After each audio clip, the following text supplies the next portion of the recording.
দেখলাম ঘরে ঘোড়া বাইরে ও আমি কি দেখলাম আমার গৌর গোপীনাথ একই হলো দেখলাম গৌর গোপীনাথ এক হলো দেখলাম ঘরে ঘোড়া বাইরে ও ঘোড়া আমাদের আর গোপীনাথের অবেদ জানে ভক্তি শ্রদ্ধা করি তারে সেবা যে করি এই বলে প্রভু চলে গেলেন। বলে গেলেন, গোবিন্দ তোমার একা থাকতে ভালো লাগবে না, তাই তুমি একটি বিবাহ করো। গোবিন্দ চুপ, মহাপ্রভু চলে গেলেন। গোবিন্দ ঘোষ মহাপ্রভুর কথা মতো একটি বিবাহ করলেন। স্ত্রীর নাম মাধবী। মাধবী যখন আসলো, গোপীনাথের সেবা দিল 3 বার। দেখেছ? কিছুদিন পর যেতে না যেতে একটি পুত্র সন্তান জন্ম নিল। পুত্রের নাম দিল গোপীনাথ। তখন গোপীনাথের সেবা দিতে লাগলো দিনে 2 বার। দেখেছ সংসার পেলে কি হয়? তারপর কিছুদিন যেতে না যেতে গোবিন্দ ঘোষ ভিক্ষায় গেছে। ভিক্ষা থেকে আসার পর স্ত্রী মাধবীকে বলছে, মাধবী, ও মাধবী, মাধবী, আমি গঙ্গা স্নানে গেলাম, তুমি 2 বারের মতো সেবার গোপীনাথের সেবার আয়োজন করো, আমি এক্ষুনি গঙ্গা স্নান সেরে আসছি। গোবিন্দ ঘোষ গঙ্গা স্নানে গেল। গঙ্গা স্নান থেকে এসে দেখছে ভিক্ষার ঝুলি যেমন ছিল তেমনই পড়ে আছে। হ্যাঁ গো মাধবী, তুমি গোপীনাথের সেবা দেবে না? ঠাকুর ঘরে গিয়ে দেখছে মাধবী শুয়ে শুয়ে আছে।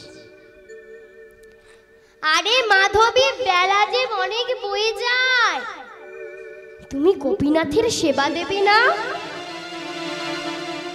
আরে পরে যত কাঁদবার কেঁদো, আগে তো গোপীনাথের সেবাটা তো দাও। ভগবানী তখন কোনো স্ত্রীর কোনো সাড়া না পেয়ে গোবিন্দ ঘোষ স্ত্রীর কাছে গিয়ে স্ত্রীর অঙ্গে হাতটা দিয়ে দেখছে, তার ধ্যান। তখন গোবিন্দ ঘোষ গোপীনাথকে বলছে, না প্রভু না, প্রভু না, না, তুমি আমার কেড়ে নিও না, তুমি আমার স্ত্রীকে কেড়ে নিও না। স্ত্রীর সৎ কাজ করে এসে সৎকার করে আসলো, এসে গোপীনাথের সেবা দিল। কিছুদিন যেতে না যেতে গোপীনাথ তো বড় হয়েছে। যখন তার 5 বছর, তখনও বলছে, বাবা বাবা, আমি যখন বনে খেলতে যাই তখন সবার মা আসে, তো আমার মা কেন আসে না বলো বাবা? কতদিন আর না বলে থাকবে গো? শেষে বলেই দিল, ওইখানে জিজ্ঞেস কর, গোপীনাথের কাছে জিজ্ঞেস কর তোর মা কোথায়। বাবা যখন গঙ্গা স্নানে গেছে, বাবা গোপীনাথ বিগ্রহ গোপীনাথের কাছে, হে গোপীনাথ, ও গো গোপীনাথ, খেলা শেষে সবার মা যায়, আমার মা কেন যায় না? তুমি কি বলে দিতে পারো? তুমি কি বলে দিতে পারো? এই বলে প্রভুর কাছে কাঁদতে কাঁদতে শুয়ে পড়েছে। যখন গোবিন্দ ঘোষ গঙ্গা স্নান সেরে এসেছে, তখন দেখছে পুত্র গোপীনাথ গোপীনাথের কাছে শুয়ে শুয়ে কাঁদছে, আর ঝলকে ঝলকে অঙ্গ থেকে রক্তের ঝাড়া বইছে। তখন গোবিন্দ ঘোষ গোপীনাথকে বলছে, না গোপীনাথ, না না না, তুমি কেড়ে নিও না, তুমি আমার স্ত্রীকে কেড়ে নিয়েছো, আমি তোমায় কিচ্ছু বলিনি। হ্যাঁ গোপীনাথ, গোপীনাথ না, তুমি আমার পুত্রকে কেড়ে নিও না গোপীনাথ, না গোপীনাথ না, তুমি কেড়ে নিও না গোপীনাথ, ওগো কেড়ে নিও না গোপীনাথ, কেড়ে নিও না গোপীনাথ, প্রভু গো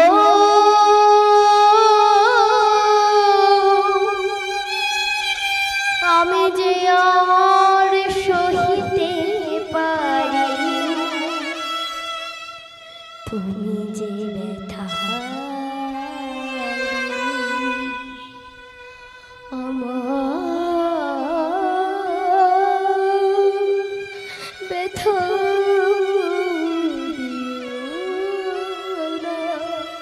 গোপীনাথ,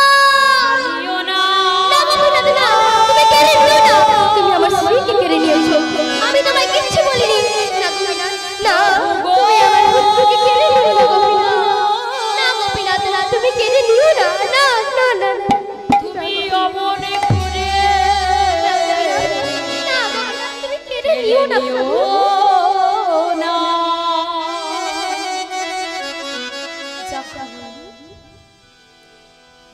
যদি দিলে পুত্র সন্তান, তবে কেড়ে কেন নিলে গো গোপীনাথ, সহিতে পারি না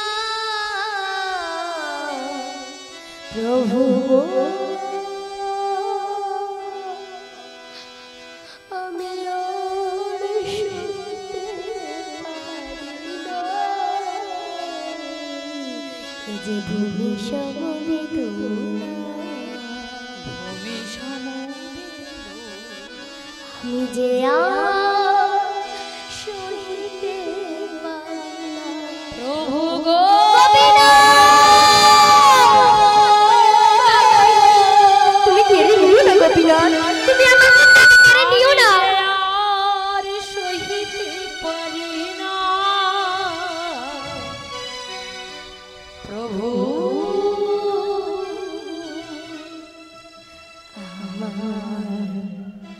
তুমি আমার স্ত্রীকে কেড়ে নিয়েছো, আমি তোমাকে কিচ্ছু বলিনি। তুমি যখন থেকে কেড়ে নিলে,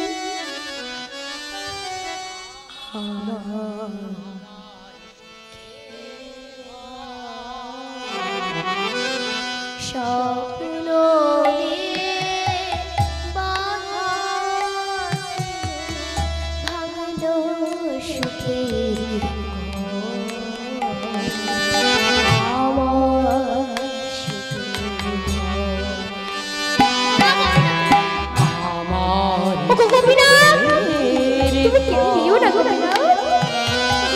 স্বপ্ন দিয়ে বাঁধা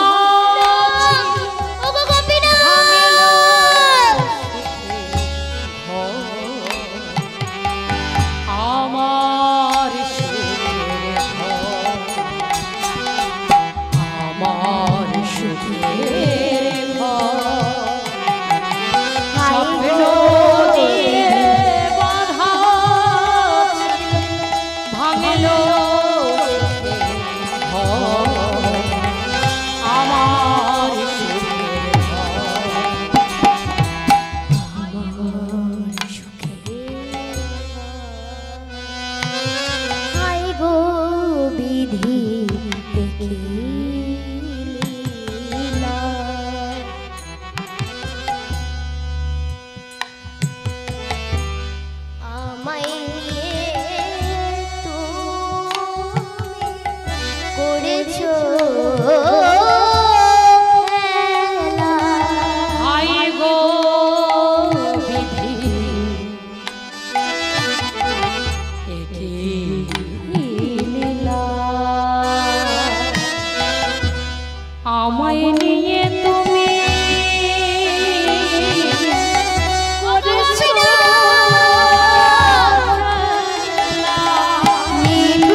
থাকলো সুখের ঘর, আমার সুখের ঘর। নিজ হাতে পুত্রের সৎ কাজ করে এসে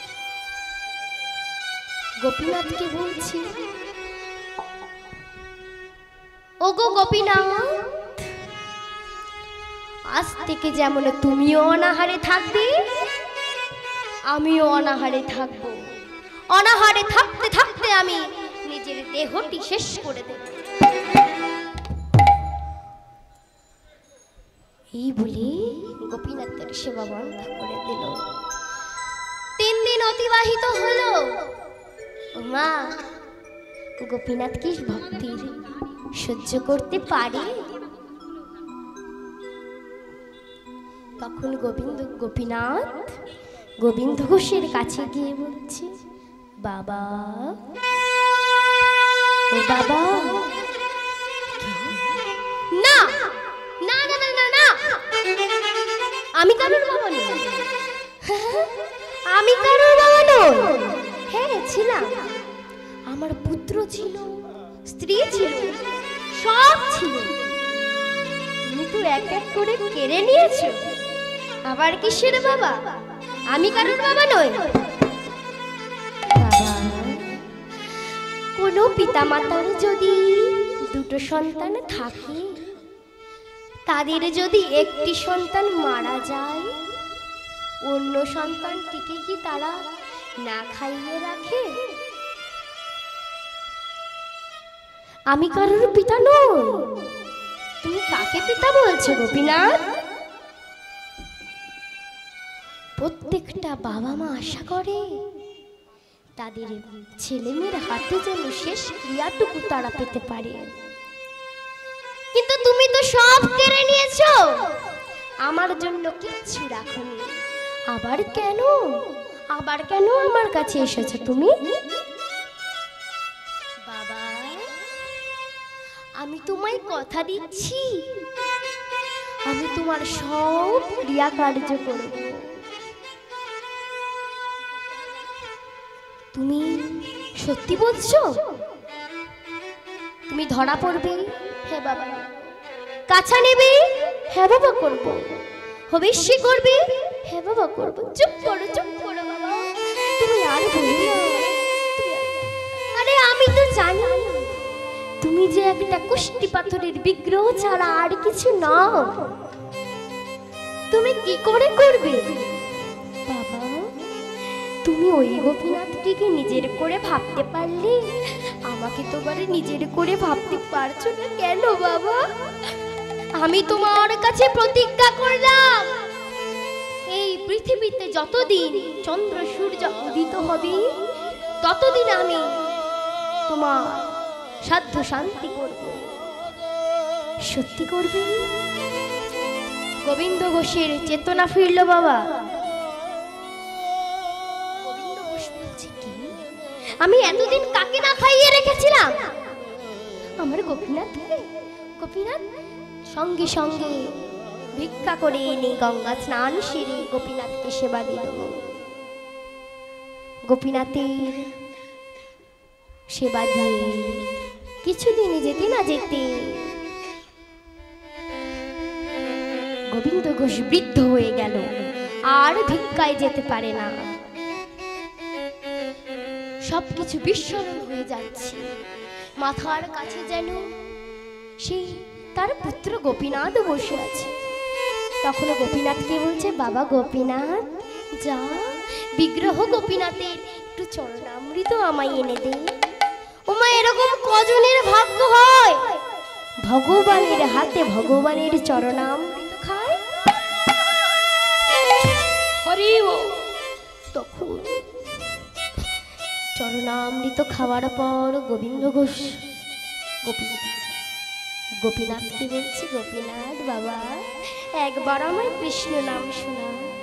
হরে কৃষ্ণ কৃষ্ণ কৃষ্ণ হরে হরে, হরে রাম রাম রাম হরে হরে। বাবা বলো বাবা। হরে কৃষ্ণ কৃষ্ণ কৃষ্ণ হরে হরে হরে রাম রাম রাম হরে হরে। এই বলে গোবিন্দ ঘোষ দেহ রাখলেন। ব্রাহ্মণকে স্বপ্নাদেশ দিল, বৈষ্ণব আমার রাজবেশ খুলে দাও, আমি ধরা পড়িয়ে দাও, কাছা পড়িয়ে দাও। তারপর গোপীনাথের কথা মতো আমার 1 মাস ধরে অভিষেক করে দেবে। 1 মাস যেতে না যেতে আমার বাবার শ্রাদ্ধের আয়োজন করবে। সেই শ্রাদ্ধে আমি আমার বাবার পিণ্ড দান করব। গোপীনাথের কথা মতো ব্রাহ্মণ বৈষ্ণব সব খুলে দিয়ে রাজবেশ খুলে দিলে, তার বেশভূষা পরিয়ে দিলে। আজও এই অগ্রদ্বীপে যদি কেউ চান, সেই গোবিন্দ ঘোষের অগ্রদ্বীপের গোপীনাথ সবাই দেখে আসবেন। ওমা, এটা যদি তার ঔরজাত সন্তান হতো, একদিন, 1 মাস, 2 মাস, 3 মাস, বড় জোর 100 বছর, তার বেশি কি আর কলির মানব বাঁচে? ততদিনই যেতে না যেতে আজও কিন্তু যে গোপীনাথ ভগবানের সাধ্য শান্তি করে যাচ্ছে, সেই গোপীনাথের আজ 500 বছর পেরিয়ে গেল, আজও সেই পিণ্ড দান করে। যারা যারা ভক্তির নয়ন নিয়ে এলো, তারা তারা দেখছে যে গোপীনাথ পিণ্ড হাতে নিয়ে দাঁড়িয়ে আছে, নয়ন থেকে বাড়ি বরিশাল হচ্ছে। আর যারা যারা ভক্তির নয়ন পায়নি, তারা দেখছে গোপীনাথ শুধু দাঁড়িয়েই আছে। আজ আমার গোপীনাথ এখনো সেই গোবিন্দ ঘোষের শ্রাদ্ধ শান্তি করে। আজ গৌর গোপীনাথের মিলন হইল, গোপীনাথের মিলন হইল, গৌরার গোপীনাথের মিলন হইল, গোপীনাথের মিলন হইল। বদন ভরে সবাই মিলে হরি হরি বল।